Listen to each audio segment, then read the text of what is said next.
Hi hello welcome to Vasanthi kitchen special. ఈరోజు మన కిచెన్లో క్యాబేజ్ శనగపప్పు కర్రీ చేసుకుందాము. శనగపప్పు ఒక 2-3 అవర్స్ నానబెట్టాలి. నానబెడితేనే బాగుంటుంది. చూడండి ఇట్లా నానిపోవాలన్నమాట. నేను కొంచెం నానబెట్టిన, ఇది కొంచెము ఎక్కువ తక్కువ, దీనికి పెద్ద మెజర్మెంట్స్ ఏం అవసరం లేదు. ఇష్టం ఉన్న వాళ్ళు ఎక్కువ వేసుకోవచ్చు, లేకపోతే తక్కువ వేసుకోవచ్చు. కానీ కర్రీ మాత్రం చాలా బాగుంటుంది. అయితే యాక్చువల్లీ నేనైతే ఉత్త గ్రీన్ చిల్లీతోనే చేసుకుంటాను ఇది, కానీ ఈరోజు మీకు రెడ్ చిల్లీతో కూడా చూపిస్తా. ఇదిగోండి ప్యాన్ పెట్టేసుకొని నేను ఆయిల్ యాడ్ చేస్తున్నా.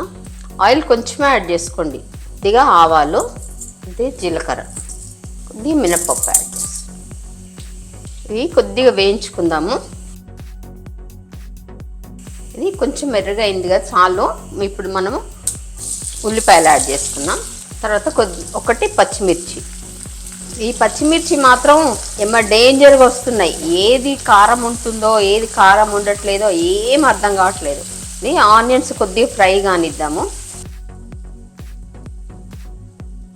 కొద్దిగా ginger garlic paste 1/2 teaspoon add చేస్తున్నా. ఎందుకంటే నేను కొంచెం 1/2 కేజీ కొద్దిగా 200 గ్రామ్స్ ఉందన్నమాట క్యాబేజ్, అందుకని.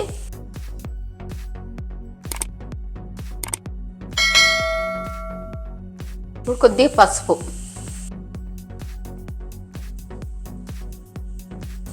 ఇదిగోండి కొద్దిగా ఫ్రై కానియాలి. ఎందుకంటే అల్లం వెల్లిపాయ పచ్చి వాసన పోవాలి కదా, అందుకని.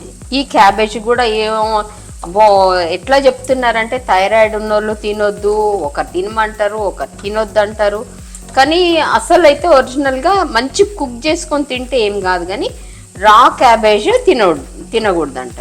ఎందుకు గుర్తు చేసుకుంటున్నానంటే నాకు ఉంది థైరాయిడ్, నాకు భయం తినాలంటే. కానీ ఈ మధ్య నాది చదివిన తర్వాత తినేస్తున్నా. ఇదిగోండి క్యాబేజ్ యాడ్ చేస్తున్నా.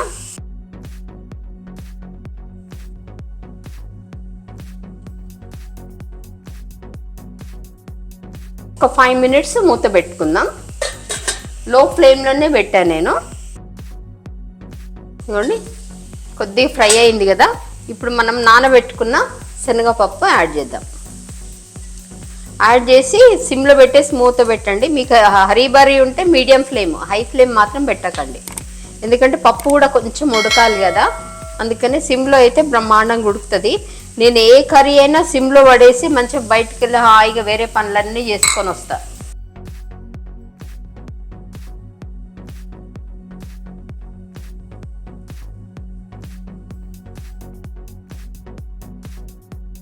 ఇప్పుడు కరివేపాకు యాడ్ చేద్దాము. ఫస్ట్ పోపులో చేయకుండా ఇట్లా చేస్తే టేస్ట్ బాగుంటుంది దీనికి. ఇప్పుడు ఇక మూత పెట్టేసి మనము సిమ్లో ఒక 10 మినిట్స్ కుక్ చేద్దాం. చెక్ చేద్దాం. 10 మినిట్స్ అయిపోయింది. అంటే మధ్య మధ్యలో కలుపుతుండాలి. ఒక్కసారే కలిపినా, ఎక్కువ కలపాల్సిన అవసరం ఏం లేదు. చూడండి ఎంత బ్రహ్మాండంగా కనిపిస్తుంది కదా కలర్ అయితే. కొద్దిగా కారం యాడ్ చేస్తున్నా, కొద్దిగా సాల్ట్, కొద్దిగా ధనియా పౌడర్.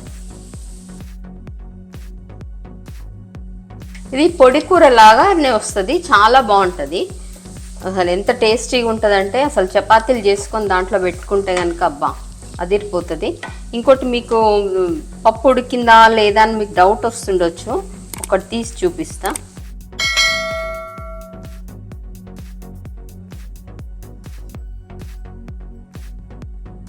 ఇప్పుడు కొద్దిగా నేను కొబ్బరి పొడి యాడ్ చేస్తున్నా. ఏ కొబ్బరి పొడి అయినా వాడుకోవచ్చు, కానీ దీంతో చాలా టేస్ట్ వస్తుంది.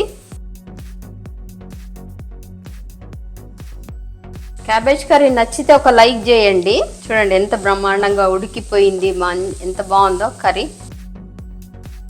కొద్దిగా కొత్తిమీర కూడా యాడ్ చేసి ఒక్క 2 మినిట్సే మూత పెట్టుకుందాం. ఎందుకంటే మనం కారం వేసినాం కదా, ఉప్పు కారము అవి కొంచెము కర్రీకి పట్టాలి కదా, అందుకనే.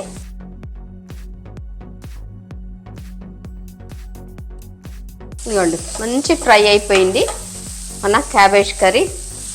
క్యాబేజ్ శనగపప్పు ఇంకా మనం స్టవ్ ఆఫ్ చేసేసుకుందాం.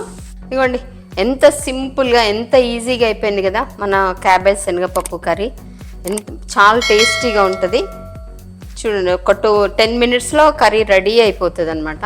తప్పకుండా ట్రై చేయండి. ఇది చపాతీలోకి అయితే చాలా చాలా చాలా బాగుంటుంది. తప్పకుండా ట్రై చేయండి.